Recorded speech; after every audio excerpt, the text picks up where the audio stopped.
السلام عليكم ورحمة الله وبركاته. الحمد لله رب العالمين والصلاة والسلام على سيد المرسلين وعلى آله وأصحابه أجمعين. গতকালকে আমরা এলাকার বিশিষ্ট সালিশ ব্যক্তিত্ব সুরুজ আলী সাহেব তাই দেখা করতে চাইলা যে আসলে তারা দেখা করতে হলে আমি তারা বলছি যে আপনারা দেখা করতে হলে তো অনুমতির প্রয়োজন নেই, আমরা সব এক পরিবারের মানুষ।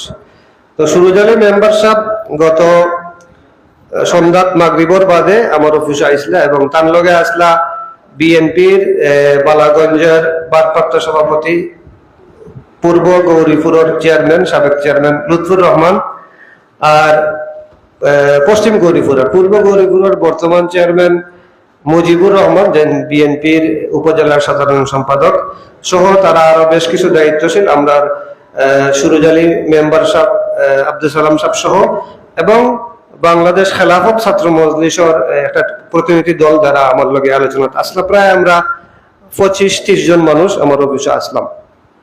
তো তারা সবে যে কথা কইছেন যে তারা সব দুঃখিত এবং এই পরিস্থিতির লাগি তারা আসলে দুঃখ প্রকাশ করার কোনো ভাষা নাই, তারা সব একমত। এই অবস্থায় আমি তারা কইলাম যে আপনারা তো কিছু করছেন না, আপনারা তো কোনো বক্তব্য নাই, আপনারা দুঃখ প্রকাশের কোনো বিষয় নাই। পরে তারা এই অবস্থায় আমরা এই এম মালেক সাহেব তারা মোবাইলে ফোন করছেন এবং আমি নির্বাচন করার সময় তাকে লইয়া প্রার্থিতা ঘোষণা তাকে লইয়া গতকাল সন্ধ্যা পর্যন্ত আমার মোবাইল এবং অন্য কোনো মানুষের মোবাইল দিয়া মালেক সাহেবের লগে কোনো মাত হইছে না। শুধুমাত্র নির্বাচন চলাকালীন সময়ে মাদ্রাসা বাজার গণসংযোগের সময় একদিন আমার অফিসে আইসলে, একদিন সরাসরি মাত হয়েছে, আপনারা ফটো দেখছেন। কিন্তু প্রার্থিতা ঘোষণা থেকে লইয়া গতকাল পর্যন্ত আমার লগে তান ফোন এবং অন্য কেউ ফোনে কোনো সময় কোনো মাত হয়েছে না। তো আমার তাই ফোনে মাতছেন, আসলে আমি তার কথা নকল করবো, নকল করতে গেলে কিছু শব্দ হইতে পারে যেটা আসলে আমি দুঃখিত এই যে শব্দ উচ্চারণ করতে, কারণ তার কথা আমি নকল করবো। তো তাই না আমার আমিও বিব্রত যে তার লগে আসলে মারতাম এই মানসিক প্রস্তুতি আমার নাই। তারপরে তাই প্রথমে আমারও কইছেন যে ভাই আমি খুব শর্মিন্দা,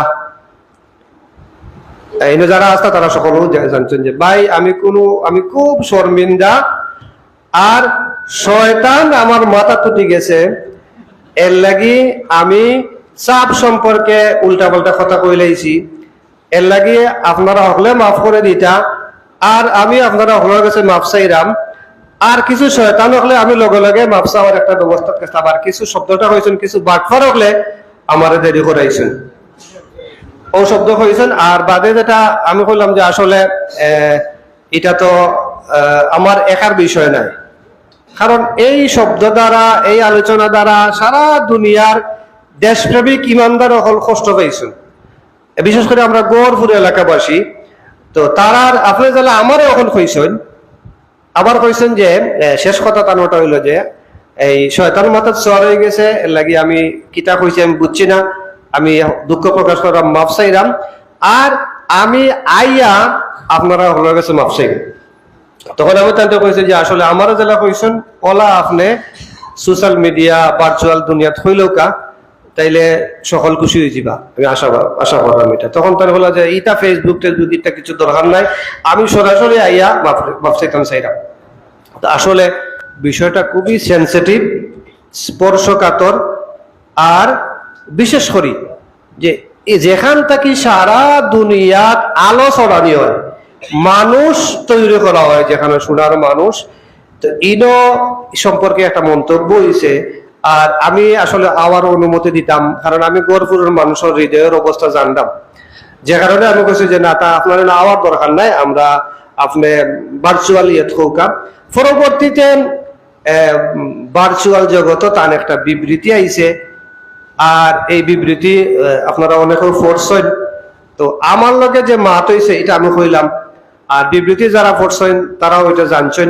তো এখন আসলে আমরা করণীয় কিতাব এর লাগে আমরা আজকের পরামর্শ সভা যে এই পরিস্থিতি হইছে আর আমরা এলাকাত কিতা হইছে কোন দিকে যাইতে আছিল আর ইতিমধ্যে এই বিষয়টা সামনে রাখিয়া আমরা আমিরে মজলিস আল্লামা মামুনুল হক সাহেব তাই হজর সফর আছে, গতকালকে দেশে আইছেন এবং সংগঠনের পক্ষ থেকে প্রতিবাদ করা হয়েছে, অন্যান্য সব সংগঠনের পক্ষ থেকে প্রতিবাদ করা হয়েছে, বিবৃতি দেওয়া হয়েছে, জাতীয় গণমাধ্যম, প্রিন্ট মিডিয়া সব জায়গাতে বিষয়টা আইছে এবং পরবর্তীতে অনেক ধাপে অনেক প্রস্তুতি আছিল। তো আমি বিষয়টা যেহেতু আমাদের পরিবার উপর এবং আমরা এলাকা বরপুর এলাকা, আমরা এক পরিবার, আমি আগেও হয়েছি, তো এই হিসাবে যা হয়েছে এটা আমি আপনার সামনে উপস্থাপন করলাম। আর বিশেষ করে আমি আগেও মাপ চাইছি যে আমি আমার লগে ফোনের বাসার নকল করবো, কিছু শব্দ আমার তার ওটা কপি করছি আমি, এই হিসাবে আমি পুরাটা পেশ করলাম। এর লাগে মুরব্বিয়ান যারা আছেন, যুবক সকল আছেন,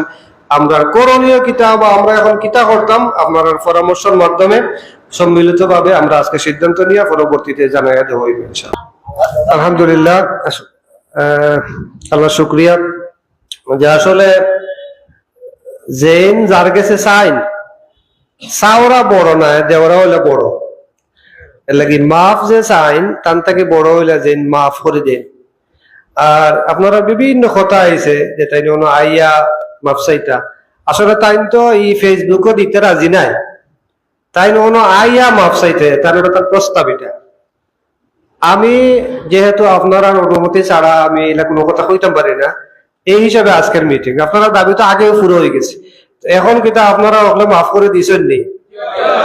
তো এই হিসাবে আজকে যারা আসেন কষ্ট করছেন, বিশেষ করে তথ্য এবং প্রযুক্তির কারণে ভার্চুয়াল দুনিয়ার কল্যাণে পৃথিবীর বিভিন্ন অঞ্চল থেকে আমরা যুবক হল, ভাই হল, দেশপ্রেমিক হল সব যে পরিমাণ সংগ্রাম করছেন, প্রায় 3 দিন অনেকে ঘুমাইছেন না, যে যেভাবে দর্শন। আর এই দরার কারণে আজকে গোয়ারপুর একটা শান্তির পরিবেশ হয়েছে। এর লাগি সব আমরা শুকরিয়া আদায় করলাম। বিশেষ করে ভার্চুয়াল দুনিয়ার যারা আছেন, আমরা গোয়ারপুর বাসীও তাদের মাফ করে দিয়েছি, আপনারাও হলে মাফ করে দিতাম।